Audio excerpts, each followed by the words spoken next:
Good YouTube. Quinn Wade coming here with that instant basketball analysis on Analysis Playground on YouTube exclusively on their Feva. And we're going to talk about how the Charlotte Hornets went into overtime, dodged the bullet from Donovan Mitchell getting the last shot.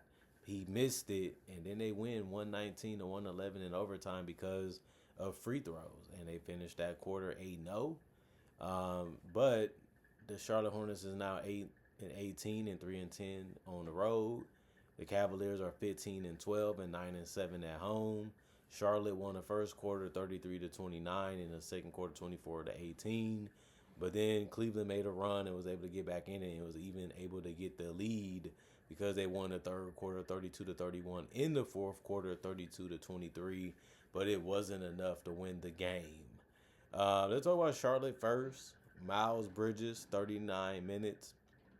He had 20 points and was 7 of 19 from the field, 3 of 8 from 3 of 4 from the free throw line. He had a double-double because he had 10 boards. He also had 6 assists, 2 turnovers and a steal, 2 offensive rebounds, 1 personal foul, and a plus 10 in plus minus. I really liked his game in this one. Just knew when to take the jump shot, knew when to drive, knew when to get off the ball, and really killed it on the rebounding side of basketball. He's really becoming a good player. He's been a good player, and he's, through all the things he's been going through and all the things that's been happening to him, it's good to see him focus on trying to help his team win as many games as they can, and him playing his best basketball in a while this season. And Brandon Miller, he also played 39 minutes, hit a big 3 to get them into overtime. 25 points for him. He was 8 of 23 from the field, 5 of 10 from 3, and 4 of 4 from the free throw line. He also had a double-double because he had 13 boards. He also had 6 assists too, but he only had 4 turnovers, which is a lot considering that he didn't really try to do too much when he had the ball in his hand, but try to score quickly, but it didn't always work out. 1 steal, 5 offensive rebounds out of the 13, 5 personal fouls though, but he didn't foul out and was a +1 and plus minus. You just happy that he just provides so much space, and then the fact that he can score in multiple ways, whether it's getting to the basket, getting to the free throw line, or even just hitting a mid-range shot when they give it to him. He's a good player. He has star potential, and that's why he got drafted so high. Ryan ended up playing 21 minutes. He had 7 points, 3 or 4 from the field. He did a good job of just attacking and rolling hard to the basket and just trying to do the simple thing, which is try to put it in the basket as easy as he can. But he also went 1 or 2 from the free throw line and only had 3 rebounds. But he also had 2 turnovers, 1 steal, and did a good job of getting 3 blocks, all because of effort and wanting to get it done. And that's what you have to like, the fact that he does that basically on every single game that he plays. 1 offensive rebound, 1 personal foul, and a +1 and plus minus. Zion James, 37 minutes, 9 points. He was 3 of 9 from the field, 3 of 6 from 3. Every starter got a rebound or more in this game, but he finished with 7. He had 3 assists, 1 turnover, 1 block, 4 personal fouls, and a +12 and plus minus for him. You just like the fact that he was just ready to shoot when the threes was there. All the other shots he missed that wasn't threes, but it can be that way too. Con Knipple, 44 minutes. He had the most on the team, and he also finished with the most points with 29. He went 11 of 19 from the field, 3 of 7 from 3, 4 of 4 from the free throw line. He had 4 rebounds, 3 assists, 2 turnovers, 1 steal, 1 block.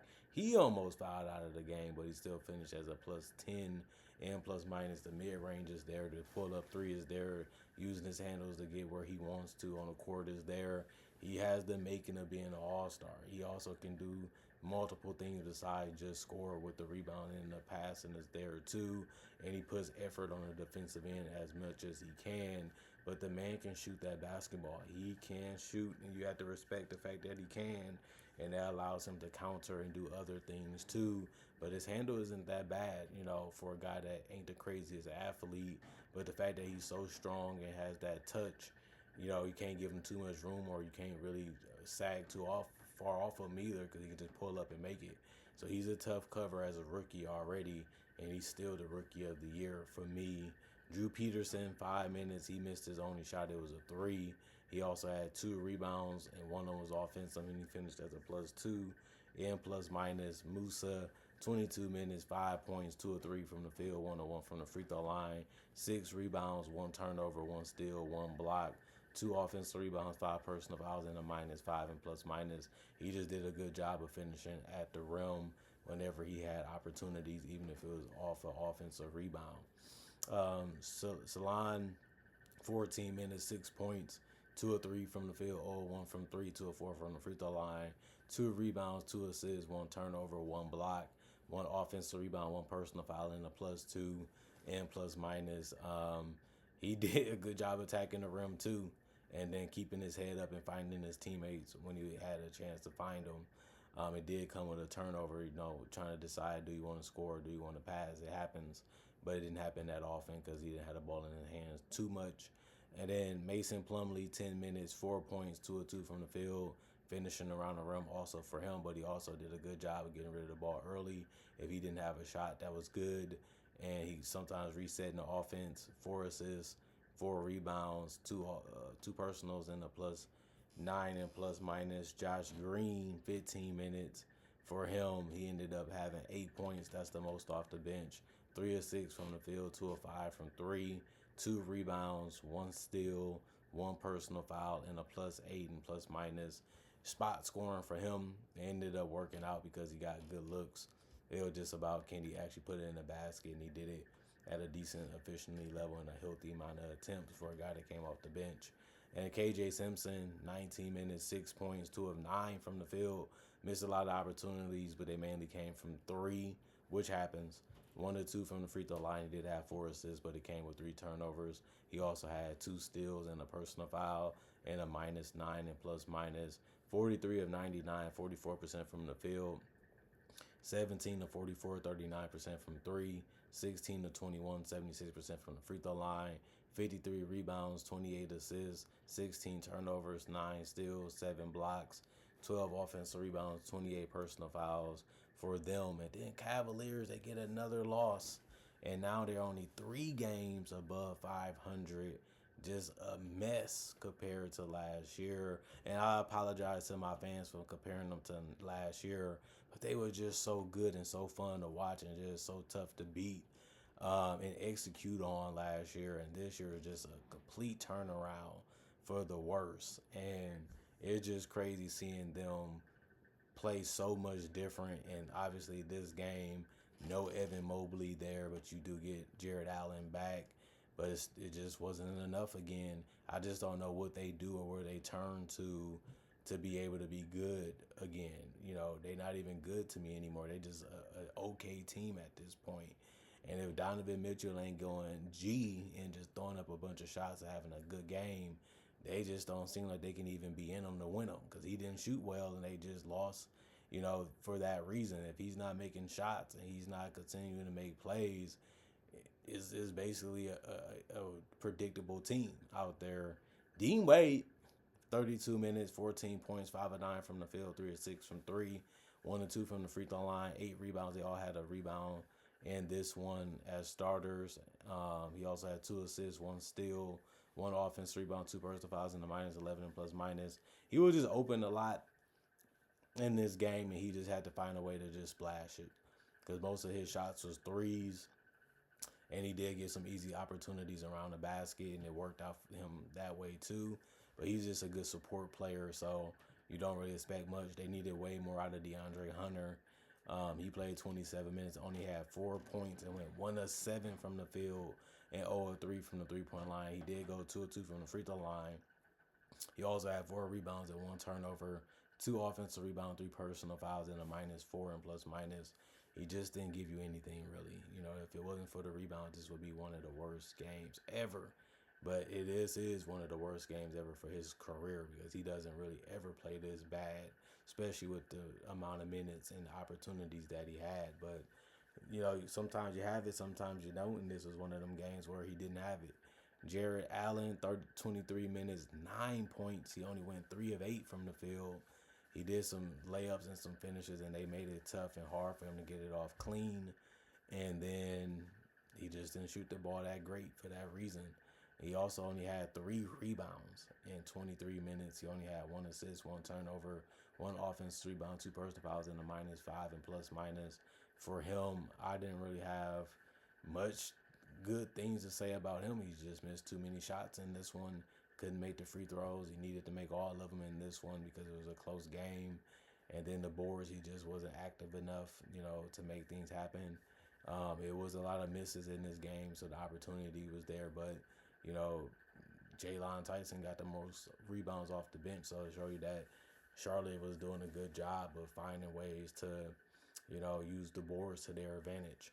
And they did because they had more rebounds than the Cavaliers.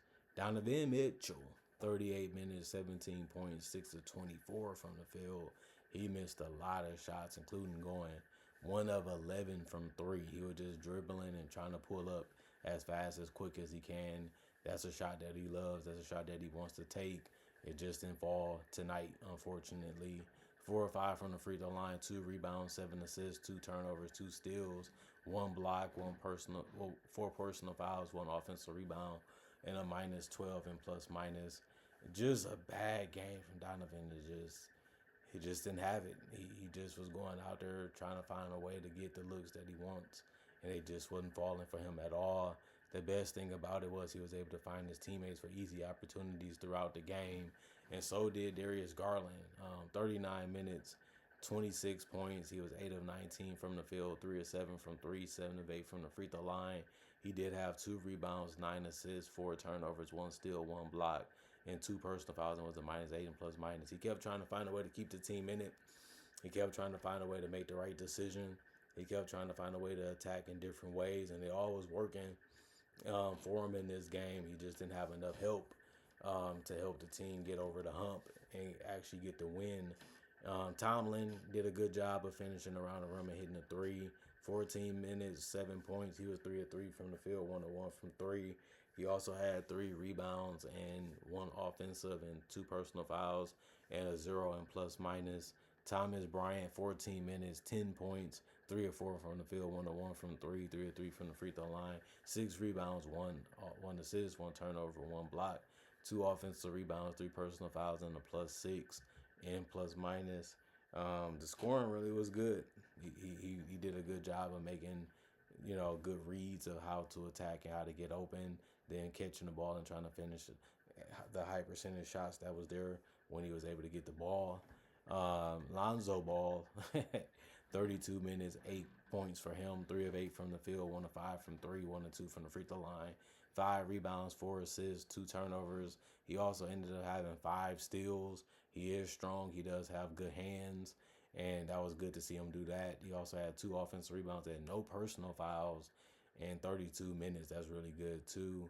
It was a -1 and plus minus. The only problem was he couldn't make a 3 in this one. And then Jalen Tyson, 35 minutes, 16 points, the most off the bench. He was 6 of 13 from the field, 2 of 4 from 3, 2 of 2 from the free throw line.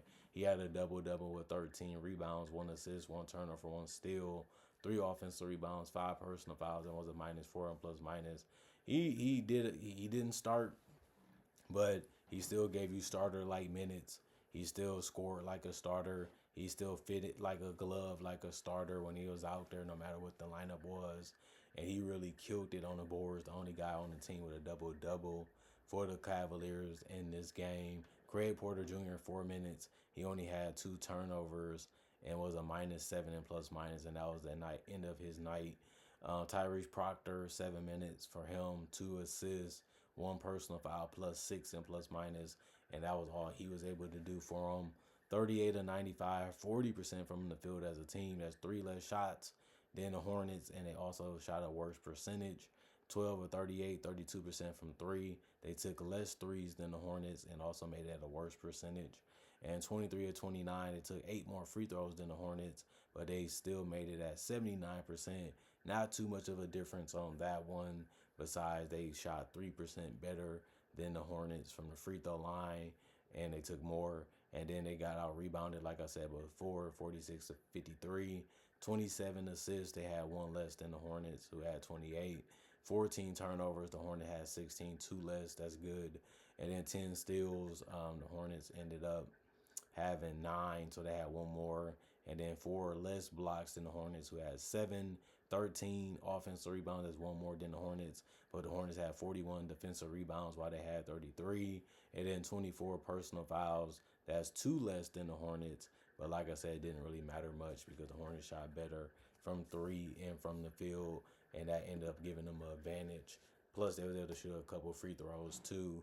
And that was able to help seal the game from the Cavaliers being able to come back and be able to win it, as they went scoreless in the overtime period, and that ended up resulting in giving them another loss on their record. I just feel like the Cavaliers are just going to survive this season. If you want me to be honest with those Cavalier fans and the fans of my channel, they're just going to survive. They're going to be good enough to beat a lot of teams, and they're going to beat a lot of teams. They're just not going to be dominating. They're just not going to be out there looking like one of the best teams. And they're going to be good enough to be a playoff team, probably a first or a second round exit at best. And this whole season is going to be, who should we keep, who should we let go, to try to find a way to get back at the top of the East to have a chance to win a championship. And the Hornets, they're just trying to get healthy to see what they have and see what they can be and see what they can do with the young talent that they got this offseason, and see how they can gel with that talent they already had before, and see if they can just play a good brand of basketball as much as they can throughout the season. If they stay bad, they add another good pick. If they stay good, then they might miss out on a good pick, which would be a bad thing for them as a team. They're trying to get back to the playoffs, which the Cavaliers are on pace to do already. And, the Hornets don't look bad. They just look okay sometimes. But we just haven't seen them with their full lineup out there healthy enough to really judge how good and how terrible they really are. So they're just a combination of both right now. And it's because they win games and they don't look too bad in games, but they also haven't shown us enough of what they really is as a team. Other than that, comment, like, subscribe, share, hit the notification bell to get the analysis when it first come out. I also do conversation video just like this about various NBA only topics, and also breakdowns of real footage of legends, current legends, rookies, and also future stars. I also do mock draft and draft coverage of legends, current legends, rookies, and also just future stars, and also do mock draft and draft coverage. Other than that, I got over 4,000 videos already on my channel that you can watch right now and enjoy. Things all for free. And on top of that, I also try to make videos every single day throughout the day to give y'all something to look forward to, something to enjoy when it comes to basketball and NBA content. Other than that, thanks for watching. Thanks for checking out our channel. Thanks for showing love. Thanks for being loyal. Thank y'all for being down. Thank y'all for subscribing now. And also thank y'all for appreciating the content for what it is and continuing to come back. Other than that, thanks for all that. And y'all stay blessed up. Y'all stay good. Peace. And I'll see y'all later today, hopefully, with more analysis.